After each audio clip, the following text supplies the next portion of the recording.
نحمده ونصلي على رسوله الكريم أما بعد فأعوذ بالله من الشيطان الرجيم بسم الله الرحمن الرحيم لقد أرسلنا نوحا إلى قومه فقال يا قوم اعبدوا الله ما لكم من إله غيره إني أخاف عليكم عذاب يوم عظيم صدق الله العظيم.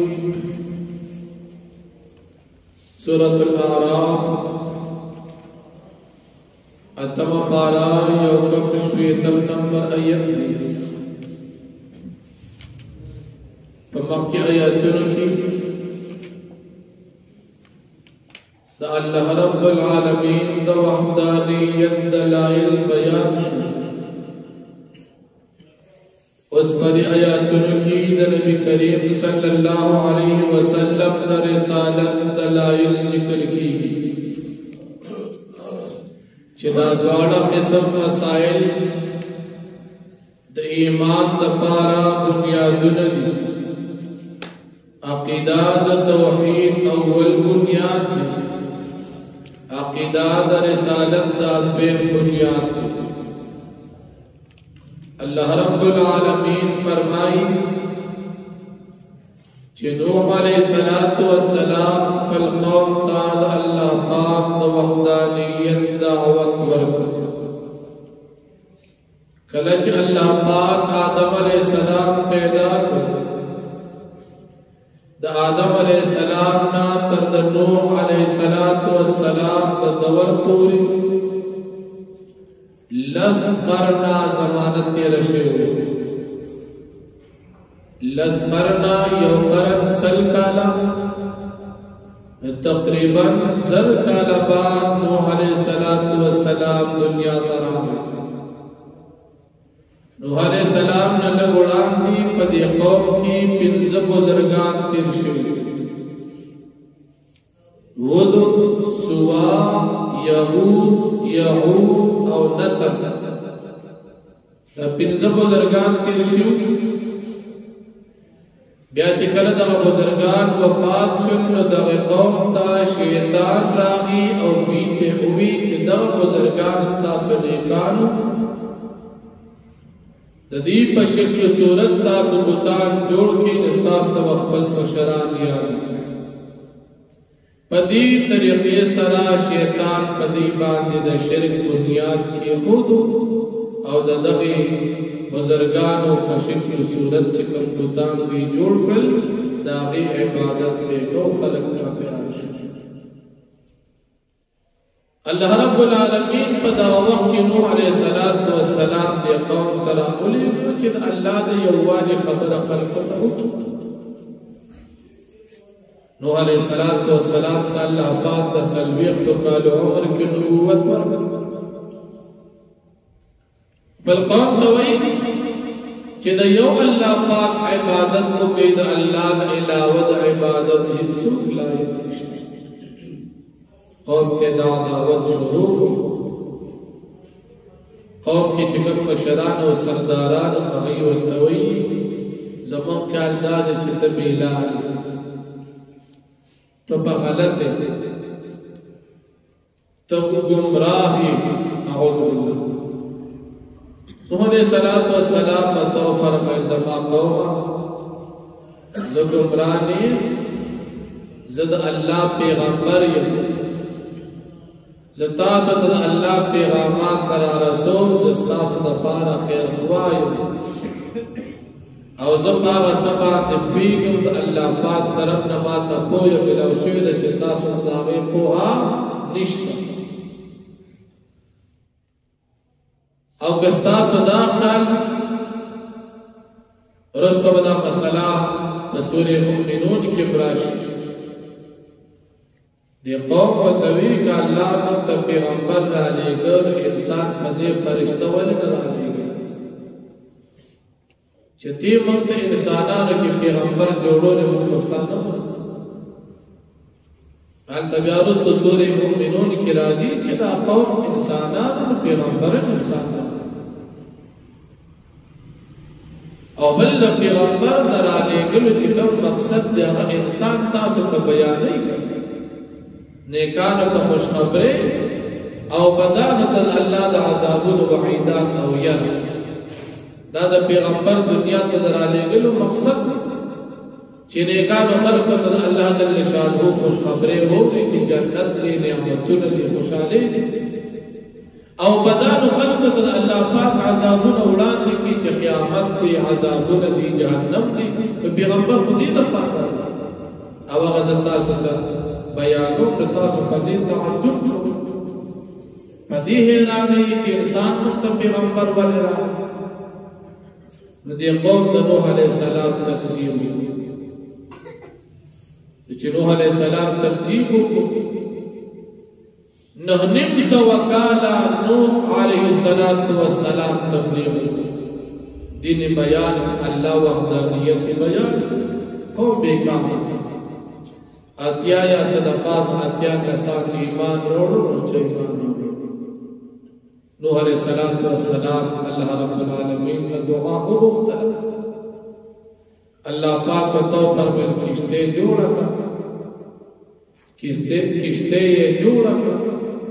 سورہ ہود کی بداغی تفسیر انشاءاللہ راشی بیوتا اللہ پاک حکم کو کشتے کی کین خپل ملگری بزان سر کشتے کی کین مسلمانان مرسلو تقوم بعد عذاب لاغی کافران کول حالات شو د پیغمبر د مخالفین انجام هلاکت شو دنیا کی او اخیرت کی جہنم شو او د پیغمبر د ملګرو او د تابعدار انجام په دنیا کې نجات الله بچ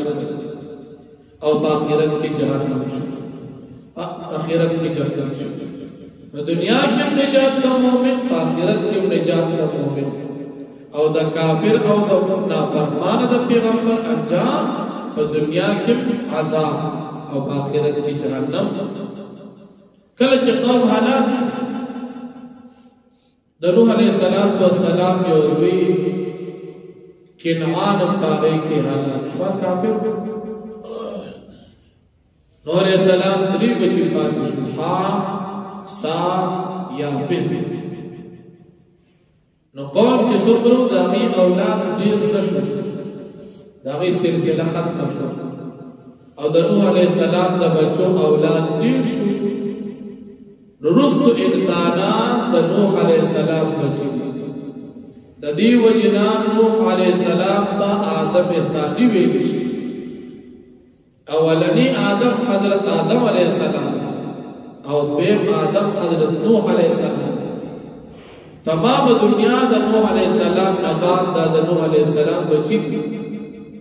ځکه چې څومره امتیان د سرو دغې بچی پیدا نشو سلسله ختم شو او د نوح علیه السلام د بچو نه الله دا سلسله روانه د قوم د هلاکت نه بعد شپېته کاله نوح علیه السلام ژوند او بیا وفات شو نو په دې رکوع کې د نوح علیه السلام تبلیغ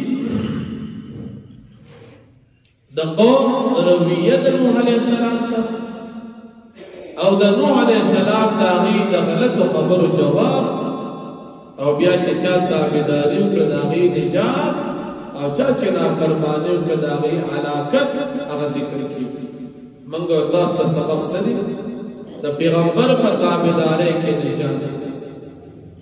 او د پیغمبر علیه السلام په نافرمانۍ کې نقصان نوح علیہ السلام څومره محنت کړو او چې نجات چا حاصل کړی تابعدار او چې نجات نسوخ محروم شو عذاب ته ملو شو هغه د پیغمبر مخالفین او دشمنان موږ تاسو ته الله پاک د نبی علیہ السلام تابعداري نصیب کړي فرمایي لقد ارسلنا نوحا الى قومه فتاكي سرمت لغلو نوح علیہ السلام فالقوم فقال نوح علیہ السلام یا قوم زما قوم اعبدوا الله تاسدیو اللہ عبادتو کے ما لکم من الہ غیره نشتستاس دربار اللہ الہ بالخدم اللہ علاوه دي خدایان جوړ کړي نوح علیہ السلام ورته کړ خدای نشته صرف یو الله انی اخاف علیکم عذاب یوم عظیم یقینا یریکم پتا صدا عذاب د لوی ورځې د قیامت نه ایمان اورول ورګي کیا مونږ کو د کفر نه توبه ګار نشوي یریکم د قیامت د عذاب څخه قال الملأ من قومه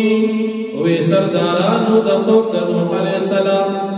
انا لنراك في ضلال مبين یقینا من وینو تا پکار گمراه نوح علیہ السلام ته سب خبرو ایو تل ته پغلط قال يا قوم ليس في ضلالة ونوح عليه السلام اے زما قوم نشتبما قادس قسم گمراهی ولكني رسول من رب العالمين لیکن ذا رسول یم دا اللہ رب العالمین دا طرفنا تاسو غلط دی بلار نیما زدا اللہ پیغمبر ابلغکم رسالات ربی وانصح لکم ذرا سوفتاست پیغامات دخل رب او زو خیر خواهی کم ستاس دفارا وعلم من اللہ ما لا تعلمون او زو فیگم دا اللہ پاک دا طرفنا پاس چتا سبینا فیگم او عجبتم ان جاءكم ذکر من ربکم آیتاس تعجب کوئی پدیچ تاس تراشی ذکر من ربکم نصیحت ستاس درہو على رجل منکم فجباد یو سڑی ستاس تاس دا حیران کیا خبر احکاس چی انسان راشی و تاس اللہ دین بیان لیندرکم دفارا دی چو یری تاسو اللہ دا عذابون کتاس ایمان رونلو ولتتقوا دفارا دی چتاس اللہ پاک نہ اویری ولعلکم ترحمون او دفارا دی چپتا سبان رحم کریشی فقدموه فانجیناه والذین معه فی الفلک پس دی قوم تکذیب کو نوح علیہ السلام پس من نجات ورک دتا آئی کسانو تاجد سروب دا علاقت نمو نجات ورک فی الفلکی پکشتے کی واغرقنا الذین کذبوا بآیاتنا او من غرق دا کسان چاوی تکذیب کرو زمن دایاتنو انہم کانو قوما عمین یقیناً دیو یودا سے قوم چی داڑان دو دزلنو دستر کو نظر مکار کو تو دزلن آتو ہم پتا غلط کارکی اقبل غلطی و تحق کارکی واقع اللہ الحمدللہ رب العالمین